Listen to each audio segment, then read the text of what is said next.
essa escalada de tensão entre os dois países já vinha acontecendo há algum tempo. Como você classifica essa operação? É uma operação sem precedentes, né, Juliana? Pensando principalmente onde ela aconteceu, na América do Sul, jamais os Estados Unidos da América tiveram participação direta ou talvez até única em uma intervenção em um país estrangeiro. Este é um caso, portanto, sem precedentes e por isso marca a história. A última vez que nós tivemos algo parecido, no caso da América Latina, foi no Panamá, ali no final dos anos 80, também com um governo de transição liderado pelos Estados Unidos, mas esta operação, que foi, aliás, a maior operação de âmbito naval, pensando no passado americano, a invasão à Baía dos Pocos, lá em Cuba, nos anos 60, nada disso aconteceu desde aquele momento na história e agora chegamos a 2026, testemunhando a deposição de um presidente sul-americano vizinho ao Brasil. Professor, do ponto de vista geopolítica internacional, como funciona esse tipo de operação? Em que circunstância um país pode entrar no território de outro e retirar o líder maior, nesse caso, o presidente do país? Bem, há uma discussão jurídica muito intensa, um debate muito intenso neste momento, não só nos Estados Unidos, mas também no âmbito internacional, a respeito de discutir exatamente, né, o que foi feito, a intervenção. Existe claramente a percepção e a clareza de que existia ou existe uma ditadura na Venezuela, na medida que este modelo chavista, madurista, ainda permanece ainda com as instituições, dominando as instituições venezuelanas.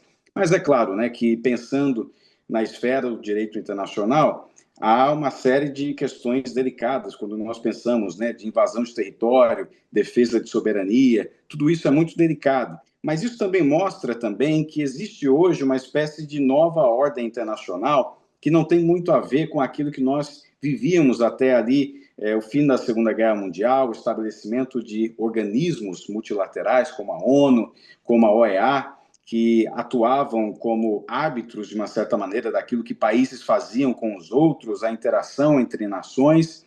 Agora nós temos aí um espaço para se viver uma divisão de áreas de influência, e é exatamente essa visão de mundo que carrega Donald Trump, e também ele sinaliza, de uma certa maneira, para outras potências, como a Rússia, a China, no caso da Rússia, a questão da Ucrânia, no caso da China, a questão de Taiwan, ou seja, a Casa Branca, de uma certa maneira, ao invadir a Venezuela, dá um sinal verde no sentido de que entende que a América Latina pertence à sua zona de influência e que não vai se mobilizar ou criticar ou tentar fazer qualquer oposição a outras investidas militares por parte da Rússia ou da China, entendendo que aqueles outros ambientes não pertencem às suas áreas de influência.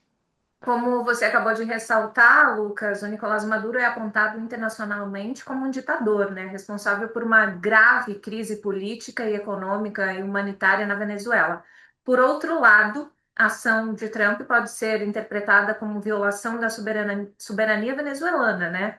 E diante desse cenário, qual seria a melhor opção? Qual saída você acha que deveria ter sido feita? Ou a saída tomada por Donald Trump foi a ideal diante de tudo que nós vimos nos últimos tempos? É difícil pensar em qualquer tipo de saída quando nós pensamos que há um ditador no poder.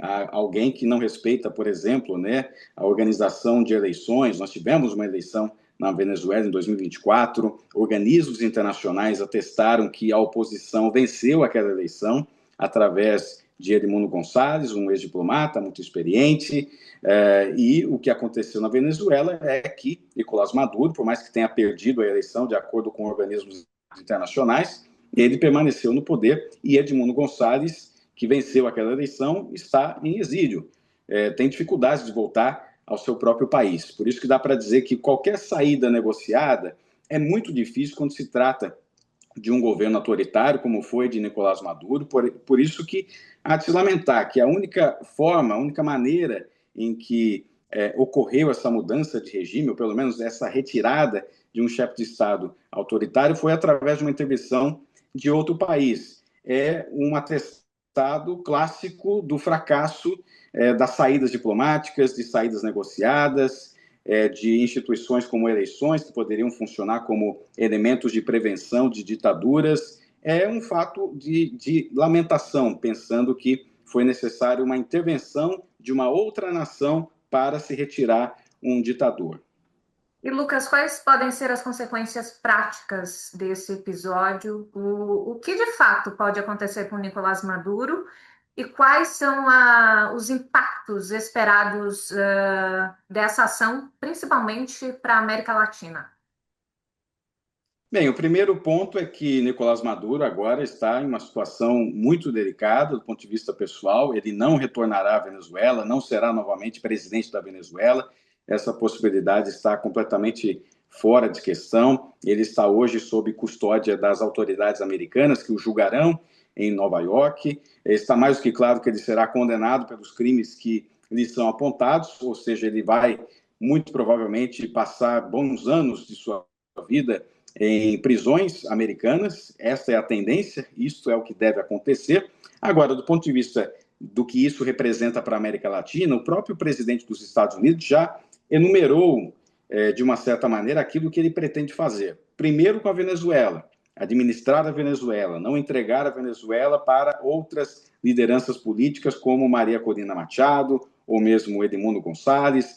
Fez uma espécie de sinalização a até então vice-presidente de Nicolás Maduro, Delcy Rodrigues, de que ela deveria, nas palavras do presidente Trump, andar na linha, se comportar, estar de acordo com o interesse americano. É muito difícil que os americanos possam confiar ou dar essa legitimidade a Delcy Rodrigues. A tendência é que realmente os Estados Unidos possam desenvolver uma administração de transição.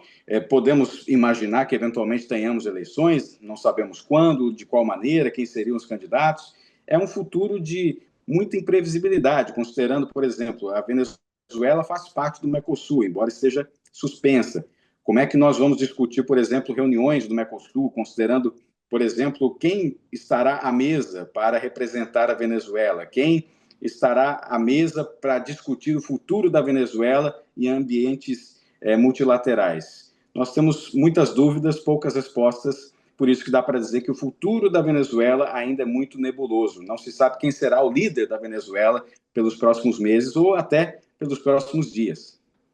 E, professor Lucas, como que fica a situação do Brasil, considerando que o governo brasileiro condenou a ação dos Estados Unidos e a captura de Maduro, e o país deve se preocupar com um possível agravamento da tensão entre Washington e Caracas?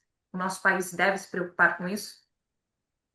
Olha, Juliana, não há como não se preocupar, né? Se trata de uma intervenção por parte dos Estados Unidos que aconteceu em um país que faz fronteira com o Brasil. Primeiro, nós temos uma situação de crise humanitária e migratória que se agrava ainda mais a partir dessa intervenção. Nós também temos a presença de forças americanas exatamente ao lado do território brasileiro. O presidente Trump sinaliza, inclusive, com possíveis intervenções em outras nações. Citou, por exemplo, a questão da Colômbia, que tem hoje um presidente bastante hostil à liderança americana, o presidente Gustavo Petro, que é o primeiro presidente que é de esquerda a ser eleito na Colômbia. Por isso que os Estados Unidos hoje representam uma ameaça real do ponto de vista militar. Os Estados Unidos estão dispostos a fazer novas empreitadas militares, e pelo menos sinalizam desta maneira, em outras nações, inclusive na América do Sul. O Brasil parece estar numa posição muito diferente da Venezuela, ou mesmo da Colômbia, até por conta dos recentes entendimentos entre o presidente Lula, o presidente Trump. Existe uma percepção da parte da Casa Branca de que o presidente Lula possui uma certa popularidade, mas isso ainda está a teste, né? Nós teremos o teste real desta popularidade através de uma eleição, e dependendo do resultado dessa eleição, de quem se fortalecerá no Brasil a partir desse pleito presidencial, nós teremos uma noção melhor a respeito de como os Estados Unidos vão se posicionar com relação ao Brasil. Mas, é claro, a partir dessa interferência na Venezuela, nós teremos, sim, o início de uma espécie de corrida armamentista da parte do Brasil. O Brasil, obviamente, que vai reconhecer que existe uma questão delicada com relação à soberania da Venezuela, mas não poderá abrir mão de não enviar tropas, de aumentar o seu nível de segurança, de defesa, exatamente naquela região. Temos o início, portanto, de uma espécie de nova corrida armamentista também. Uma coisa é certa, né, Lucas? Esse conflito terá grandes desdobramentos nos próximos dias, nos próximos meses, principalmente em relação à quantidade de petróleo que existe, né, reserva de petróleo na Venezuela. Quem irá Exatamente. esse petróleo? Será os Estados Unidos mesmo nesse momento? Ao que tudo indica, sim, este é o interesse do presidente Donald Trump. Ele expressa com muita clareza que um dos pontos fundamentais que o motivou a fazer esta interferência foi exatamente a questão petrolífera. Ele menciona, faz até uma narrativa explicando que houve uma situação até de construção de uma infraestrutura americana na Venezuela para extração desse petróleo, e depois houve a estatização desse recurso, desta extração, e com isso os americanos, nas palavras do presidente, foram roubados daquilo que mereciam, daquilo que deveriam ter. Por isso que está muito claro, né? Até o interesse do Donald Trump de administrar a Venezuela sem a participação direta de qualquer membro da oposição ou mesmo do governo de Nicolás Maduro, isso mostra, né, que ele tem a questão do petróleo como algo muito fundamental, muito precioso, até porque isso vai também resvalar no público interno americano, no eleitorado americano, que pensa também, né, com a presença e a entrada de mais petróleo nos Estados Unidos, vindo da Venezuela, você tem uma perspectiva de redução de preços de frete, redução no preço da gasolina, redução nas cadeias que têm o plástico como elemento fundamental. Por isso que falar em Venezuela, falar em controle hoje da Venezuela também representa aos Estados Unidos uma segurança energética muito importante que também garante aos americanos uma menor inflação.